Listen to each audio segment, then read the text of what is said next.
அனைவருக்கும் வணக்கம். நான் உங்கள் 5ஆம் தலைமுறை ஜோதிடர் ராம்குமார் ராஜேந்திரன். நம்ம இன்னைக்கு பார்க்க போகிற தலைப்பு மிதுன ராசி அன்பர்களுக்கு உங்களுடைய ராசிக்கு 11ஆம் வீடான மேஷ ராசியில் செவ்வாய் பகவானுடைய பெயர்ச்சிங்க. செவ்வாய் தன்னுடைய சொந்த வீட்டில் ஆட்சி பலம் கொண்டு இருக்கக்கூடிய ஒரு காலகட்டங்கள் அப்படின்னு சொல்லுவாங்க. இந்த நிகழ்வு 10/5/2026 முதல் 18/6/2026 வரை சுமார் 40 நாட்களுக்கு நடைபெறக்கூடியதுங்க. இந்த நிகழ்வு காலகட்டங்களில் மிதுன ராசி அன்பர்களுக்கு தங்களுடைய வாழ்க்கையில் எந்த விதமான அற்புதங்கள் மற்றும் மேன்மைகளை தரப்போகுது அப்படிங்கிறத இந்த காணொலியில் தெளிவாகவும் துல்லியமாகவும் பார்க்கலாங்க. செவ்வாய் ஒருவருக்கு தைரியத்தையும் தன்னம்பிக்கையும் துணிச்சலையும் தரக்கூடியவர். வீடு நிலம் கட்டிடம் சார்ந்த யோகங்களை தரக்கூடியவர்கள். நீதித்துறை, காவல்துறை, இராணுவத்துறை, மருத்துவத்துறை சம்பந்தப்பட்ட சில பொறுப்புகளை தரக்கூடியவர் இந்த செவ்வாய் பகவான். ஸோ இந்த செவ்வாய் பகவானுடைய பெயர்ச்சி இந்த நிகழ்வு காலகட்டங்களில் நிறைய அற்புதங்கள் மற்றும் மாற்றங்களை தரப்போகுதுங்க. ஸோ நம்மளுடைய சேனலை ஃபஸ்ட் டைம் பார்க்குறோன்னா அதை சப்ஸ்கிரைப் பண்ணிக்கோங்க. பெல் பட்டனை கிளிக் பண்ணி ஆல் அப்படிங்கிற ஆப்ஷன் கொடுத்துக்கோங்க.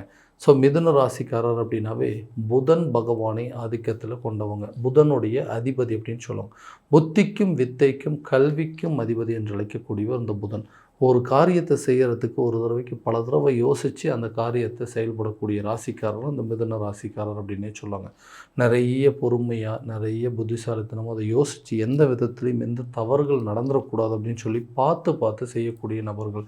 அடுத்தவங்களுக்கு புத்திமதி சொல்லக்கூடிய ஒரு ராசிக்காரர். ஆனால் இன்றைக்கி உங்களுடைய நிலை அப்படின்னு பார்த்திங்கன்னா மற்றவங்க உங்களுக்கு புத்திமதி சொல்கிற அளவுக்கு எல்லா சூழ்நிலையும் மாறிடுச்சிங்க. ஏன்னா அடுத்தவங்களுக்கு நீங்கள் நிறைய கருத்துக்கள் சொல்லியிருப்பீங்க, நிறைய அட்வைஸ் பண்ணியிருப்பீங்க. உங்கள் அட்வைஸை கேட்டவங்களோட வாழ்க்கையெல்லாம் இன்றைக்கி ஓஹோன்னு இருக்கும், நல்ல நிலையில் இருக்கும். திடீர்னு அவங்களே சொல்லுவாங்க, சார் நீங்கள் சொன்ன ஐடியாவை செயல்படுத்தினேன், இன்றைக்கி என்னோடய லைஃப் ரொம்ப நல்லாவே இருக்குங்க, நிஜமாகவே இன்றைக்கி நான் நல்லா இருக்கிறதுக்கு காரணம் நீங்கள் தான் அப்படின்னு சொல்கிற அளவுக்கு உங்களுடைய வார்த்தைக்கு மதிப்பு அப்படிங்கிறது இருந்ததுங்க. ஆனால் இப்போ வரக்கூடிய கொஞ்ச நஞ்சு காலகட்டங்களாக பார்த்தீங்க, வந்துட்டுருக்கிற காலத்தில் எல்லாமே தலைகீழ் தான் மாறிடுச்சு. என்னங்க சார் உங்களுக்கா இந்த நிலை, என்னம்மா உங்களுக்கா இந்த நிலை, எல்லாம் நல்லா தான் இருந்தீங்க, நீங்கள் பார்த்து சொல்லி இன்றைக்கி என்னோடய வாழ்க்கை எப்படி இருக்குது, நீங்கள் என்ன எப்படி இருக்கீங்கன்னு சொல்லிட்டு நம்மளை பார்த்து அனுதாபப்படக்கூடிய அளவுக்கு சில சூழ்நிலைகள் இருந்துச்சு. அந்த நிலைகள் முழுமையாக மாறும். எடுத்து வைக்கக்கூடிய ஒவ்வொரு விஷயத்தையுமே இழப்புகள்லேருந்து தவிர்க்கணும் அப்படிங்கிறது தான் யோசிச்சுருக்கணும். நஷ்டமாகவே போயிட்டுருக்குங்க, எதுவுமே என்ன மாதிரி இல்லை அப்படின்னு சொல்கிறவங்களுக்கு கட்டாயமாக இந்த செவ்வாய் பகவானுடைய பேச்சு, அதுவும் இந்த 11ஆம் இடமான லாபஸ்தானத்தில் நிறைய மாற்றங்களை கொடுக்கக்கூடிய ஒரு திறன். தன்னுடைய சொந்த வீட்டில் பலம் கொண்டு இருக்கக்கூடிய செவ்வாய் வேலையில் நிறைய பொறுப்புகள் கிடைக்குங்க. ஸோ ரொம்ப நாளாக வேலையில் இருக்கிறவங்க, அந்த வேலையில் எனக்குன்னு ஒரு பெரிய பதவி உயர்வோ சம்பள உயர்வோ எனக்குன்னு ஒரு அங்கீகாரம் அப்படிங்கிறது இல்லாமல் இருந்துச்சு. அந்த அங்கீகாரம் அப்படிங்கிறது கண்டிப்பாக கிடைக்கும். பொறுப்புகள் உங்களை தேடி வருங்க. புதிய வேலை வாய்ப்புகள் உங்களை தேடி வரக்கூடிய ஒரு தருணமாக இருக்குங்க. அதாவது கவர்மெண்ட் ஜாபுக்காக நிறைய எக்ஸாம்ஸ் எழுதிட்டு இருக்கவங்க கூட இந்த காலகட்டங்களில் அது ஒரு நல்ல ரிசல்ட் அப்படிங்கிறது கிடைக்கும். அப்போ கண்டிப்பாக கவர்மெண்ட் ஜாப் கிடைப்பதற்கான வாய்ப்புகள் அப்படிங்கிறது இருக்கும். அரசு துறையில் வேலை செஞ்சிட்ருக்கிறவங்க கூட டிரான்ஸ்ஃபரோ அல்லது ப்ரொமோஷன் அப்படிங்கிறது கிடைக்கும். வெளிநாடு சம்மந்தப்பட்ட வேலை வாய்ப்புக்கு உண்டான முயற்சிகள் கூட இந்த காலகட்டங்களில் கட்டாயமாக நடக்குங்க. யாருக்கும் எந்த கெடுதலும் செஞ்சதுனால நான் வேலை செய்கிற இடத்துல எனக்கு தேவையில்லாத விதத்தில் இடையூறுகள் அப்படிங்கிறது வந்துகிட்டே இருக்குது. அந்த வேலையை என்னால் முழுமையாகவே செய்யவே முடியலைங்க.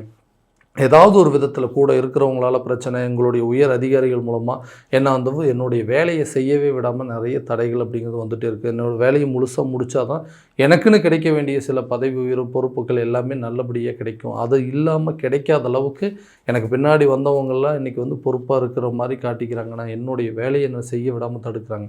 இந்த நிலைகள் அப்படிங்கிற முழுமையாக மாறும். உங்களுடைய தொந்தரவுகள் யாரெல்லாம் உங்களுக்கு இடையூறுகளாக இருக்கிறாங்களோ அவங்கள விட்டு விலகுவாங்க. உங்களுக்கு எதிர்ப்புகளாக எதிரிகளாக இருந்தவங்க கூட உங்கள் நண்பர்களாக மாறி உங்களுக்குன்னு சில விஷயத்தை சப்போர்ட் பண்ணுற அளவுக்கு வேலை ரீதியாக நிறைய மாற்றங்களை தரக்கூடிய ஒரு காலகட்டங்கள். அப்போ உங்களுக்கு மற்றவங்களை காட்டிலும் உயர் பதவிகள் அப்படிங்கிறது கிடைக்குங்க. சொந்தமாக ஒரு தொழில் பண்ணிகிட்டு இருக்கிறவங்களுக்கு தொழில் எல்லாமே நல்லா போய்ட்டு திடீர்னு என்ன நடந்துச்சுன்னு தெரியல, எல்லாமே நஷ்டங்க. லாபம் வரலினாலும் பரவாயில்ல, நஷ்டம் வராமல் இருந்தால் போதுமே, அந்த நிலைக்கு தள்ளப்பட்டுட்டேன். இன்றைக்கி அதுலேருந்து எப்படியாவது வெளியே வரணுங்க. நல்ல ஒரு காலத்தில் ஒவ்வொன்றும் பிஸ்னஸ் பண்ணிகிட்டு இருந்தவங்க இன்றைக்கி அடுத்த ஒரு வேலையில் இறங்கி ஏதாவது ஒன்று பண்ணலாம் அப்படின்னு நினச்சா பயமாக இருக்குது. மறுபடியும் நஷ்டம் வந்துடுமோ, இழப்புகள் வந்துடுமோ, எல்லாத்தையும் இழந்துருவோமோ, மற்றவங்க பார்த்து நம்மளை வந்து கேவலப்படுத்துகிற மாதிரி ஆயிரும் அப்படிங்கிற பயத்திலேயே சில விஷயத்தை பண்ண முடியாமல் பண்ணாமல் எல்லாத்தையுமே தள்ளி தள்ளி போட்டுட்ருக்கோம். ஸோ அந்த தொழிலில் ஒரு நல்ல லாபத்தை சம்பாதிக்கணுங்கிற எடுக்கக்கூடிய எல்லா முயற்சியும் ஃபெயிலியர் ஆகிட்டே இருக்குது அப்படின்னு சொல்கிறவங்களுக்கு இந்த தருணத்தில் கண்டிப்பாக உங்களோட பிஸ்னஸை மறுபடியும் பழையபடி நீங்கள் எடுத்து நடத்தக்கூடிய யோகம் அப்படிங்கிறது இருக்கும். இது வரைக்கும் அதில் இருந்த இழப்புகள் எல்லாமே மாறி உங்களுக்கு லாபஸ்தானத்தில் இருக்கக்கூடிய இந்த செவ்வாய் பகவானால் கண்டிப்பாக உங்களுடைய தொழில் நல்ல லாபத்தை சம்பாதிக்கக்கூடிய ஒரு தருணமாக இருக்கும். நிறைய நிலுவைத் தொகைகள்லாம் உங்கள் கைக்கு வந்து சேருங்க. அந்த பிஸ்னஸை மறுபடியும் நீங்கள் ரீஸ்டார்ட் பண்ணுவீங்க. மற்றவங்க உங்களை பார்த்துட்டு வந்து ஏளனமாக பேசினவங்க கூட கண்டிப்பாக அவருடைய பிஸ்னஸ் அவரால் மட்டும்தான் பண்ண முடியும். அது மட்டும்தான் அவருக்கு செட் ஆகும். நிச்சயம் உங்களால் முடியும், நல்ல திறமைசாலி தான் அப்படின்னு சொல்லி மறுபடியும் உங்களை பார்த்து புகழ்ந்து பேசுகிற அளவுக்கு அந்த துறையில் மறுபடியும் சாதித்து காட்டக்கூடிய யோகம் அப்படிங்கிறது இருக்கும். ஸோ அந்த தொழில் ரீதியாக வெளியூர் பயணங்கள் அப்படிங்கிறது கண்டிப்பாக மேற்கொள்வீங்க. இதுநாள் வரைக்கும் இருந்து வந்த நஷ்டங்கள் அப்படிங்கிறது உங்களை விட்டு முழுமையாக விலகுங்க. கண்டிப்பாக லாபத்தை சம்பாதிப்பீங்க. தைரியத்தோடு முயற்சி பண்ணுங்கள். ஸோ திருமணம் ஆகாத நபர்களுக்கு திருமணம் சம்மந்தப்பட்ட சில யோகங்கள் அப்படிங்கிறது இந்த காலகட்டங்களில் உருவாகும். ஏன்னா ரொம்ப நாளாக வந்து இது ஒரு காரணமாக இந்த திருமணம் அப்படிங்கிறது தள்ளி தள்ளி போயிட்டு இருக்கிறது. பார்க்குற அலைன்ஸ் எல்லாம் ஏதாவது ஒரு விதத்தில் எங்களுக்கு செட் ஆகாமையே இருக்குங்க, தோஷங்கள் இருக்குதுன்னு சொல்கிறாங்க. சரி, வந்து வசதி வாய்ப்புகள் பத்தலைன்னு சொல்கிறாங்க. பிஸ்னஸ் பண்ணுறது வந்து லாபம் கம்மியாக இருக்குது, உங்களுடைய இன்கம் கம்மியாக இருக்குது, சேலரி கம்மியாக இருக்குதுன்னு சொல்லி ஏதாவது ஒரு காரணத்தினால எல்லாத்தையுமே வந்து ரிஜெக்ட் பண்ணிட்டு போயிட்டு இருந்திருப்பாங்க. அந்த நிலைகள் மாறுங்க. கூடிய சீக்கிரத்தில் உங்களுக்கு திருமணம் சம்மந்தப்பட்ட பந்தங்கள் அப்படிங்கிறது ஏற்படுங்க. ரொம்ப நாளாக வந்து தடை ஏற்பட்டிருந்தது கூட இப்போ கூடிய சீக்கிரத்தில் உங்களுக்கு திருமணம் அப்படிங்கிற ஒரு பந்தங்கள் ஏற்படுங்க. கல்யாணம் பண்ணி எல்லாம் ரொம்ப நல்லா போயிட்டு இருந்தது. காரணமே இல்லாமல் எங்களுக்குள்ள ஒரு கருத்து வேறுபாடு வந்துச்சு. இன்றைக்கி ஆளுக்கு ஒரு திசையில் பிரிஞ்சு வாழ்கிற மாதிரி சூழல். நிறைய பேர் வந்து டிவோர்ஸ் வரைக்கும் அப்ளை பண்ணிட்டோம். சில பேர் வந்து இந்த லைஃபே வேண்டான்னு சொல்லிட்டு அதை விட்டுட்டு வேறு ஒரு லைஃப்பை தேடி போனோம். அந்த லைஃபு சரியான விதத்தில் அமையாமல் அங்கேயும் பிரிவினைகள் ஏற்பட்டு காரணம் இல்லாமல் விட்டு பிரிந்து போகிற அளவுக்கு நிறைய சூழ்நிலைகள் அப்படிங்கிறது இருந்துச்சு. லவ் பண்ணிக்கிட்டே இருந்தோங்க, ரொம்ப வருஷமாக நல்லா போயிட்டு இருந்தேன். இன்றைக்கி காரணமே இல்லாமல் எங்களுக்குள்ளே சண்டை வந்து செய்யாத தவறுக்கு இன்றைக்கி நான் தண்டனையாக பிரிவினை அப்படிங்கிறது ஏற்பட்டுச்சு. இது வந்து எங்களுக்கு வந்து திருமண லெவலுக்கு போகுமா அப்படிங்கிற குழப்பத்தில் இருந்திருப்பீங்க. இந்த சூழ்நிலைகள் மாறும். கணவன் மனைவிக்கிடையே நல்ல ஒரு ஒற்றுமை அப்படிங்கிறது மேலோங்குங்க. ரொம்ப நாளாக பிரிஞ்சிருந்தவங்க கூட ஒன்று சேருவதற்கான முயற்சிகள் எடுப்பீங்க. காதலர்கள் மத்தியில் இருக்கக்கூடிய பாதிப்புகள் குறைஞ்சி அவங்க திருமண பந்தங்களை ஏற்படுத்துகிற அளவுக்கு சில யோகங்கள் இருக்கும். ரிலேஷன்ஷிப்பில் இருந்தவங்க கூட இந்த ரிலேஷன்ஷிப்பை விட்டுட்டு போயிட்டு வேண்டான்னு சொல்லி விட்டு போனவங்க கூட தங்களை தேடி வரக்கூடிய ஒரு தருணமாக இருக்க போகுது. ஸோ எல்லா விதத்துலேயும் உங்களுடைய உறவுகள் பலம் பெறுவதற்கான யோகம் அப்படிங்கிறது ஏற்படுங்க. குழந்தை இல்லாத தம்பதியினருக்கு குழந்தை பாக்கியம் அப்படிங்கிறது இருக்கும். இந்த விஷயம் மட்டும் நடந்ததுன்னா என்னை விட அதிர்ஷ்டசாலி யாருமே இல்லை. ஏன்னா அந்த அளவுக்கு இதில் வந்து நிறைய கஷ்டங்களை சந்திச்சிட்டேன், நிறைய அவமானங்களை சந்திச்சிட்டேன். கல்யாணம் பண்ணி இவ்வளோ வருஷம் ஆச்சு, எங்களுக்குன்னு ஒரு குழந்தை இல்லை அப்படின்னு சொல்லி எதிர்பார்த்துட்டு இருக்கிறவங்களுக்கு கூடிய விரைவில் குழந்தை பாக்கியம் அப்படிங்கிறது ஏற்படுங்க. ரொம்ப நாளாக வந்து ஹாஸ்பிட்டல் ட்ரீட்மெண்ட்லாம் எடுத்து ஐவிஎஃப் ட்ரீட்மெண்ட்லாம் எடுத்து கூட ஒர்க் அவுட் ஆகலைன்னு சொல்கிறவங்களுக்கு இந்த காலகட்டங்களில் கண்டிப்பாக குழந்தை பாக்கியம் அப்படிங்கிறது ஏற்படும். மருத்துவ முயற்சி உங்களுக்கு சாதகமான சூழல் அப்படிங்கிறது ஏற்படுங்க. ஆரோக்கிய ரீதியாக நிறைய பாதிப்புகள் இருந்திருக்கும். அது உங்களை விட்டு முழுமையாக விலகும். நிறைய கஷ்டங்கள் அனுபவிச்சுட்டு வீண் விரயங்கள், எதுக்கெடுத்தாலும் ஹாஸ்பிட்டல் செலவுங்க. ஹாஸ்பிட்டலுக்கு போயிட்டு தேவையில்லாத பணத்தை கொண்டு போய் ஹாஸ்பிட்டலில் கொட்டுற மாதிரி இருக்குது. எதை தொட்டாலும் விரயமாகுது, நஷ்டமாகுதுன்னு சொல்கிறவங்களுக்கு மருத்துவ ரீதியாக உங்களுக்கு ஒரு நல்ல பாதுகாப்பு அப்படிங்கிறது ஏற்படுங்க. ஆரோக்கியத்தில் நல்ல முன்னேற்றம் இருக்கும். நீண்ட நாள் வியாதிகளோ ஒரு தொந்தரவுகளோ கூட முழுமையாக தீரக்கூடிய ஒரு காலகட்டம் அப்படின்னு சொல்லுவாங்க. வண்டி வாகனம் வாங்குவதற்கான யோகமோ அல்லது இடம் வாங்குறதுக்கான முயற்சி, நிலம் வாங்குவதற்கான முயற்சி அல்லது கட்டிடம் கட்டுவதற்கான முயற்சிகள் எல்லா விதத்துலையும் தடையாயிட்டே இருக்குங்க. சொந்தமாக ஒரு வீடு ஒரு இடம் வாங்கணும், அந்த இடத்துல வந்து நமக்குன்னு ஒரு வீடு வாங்கணுங்க.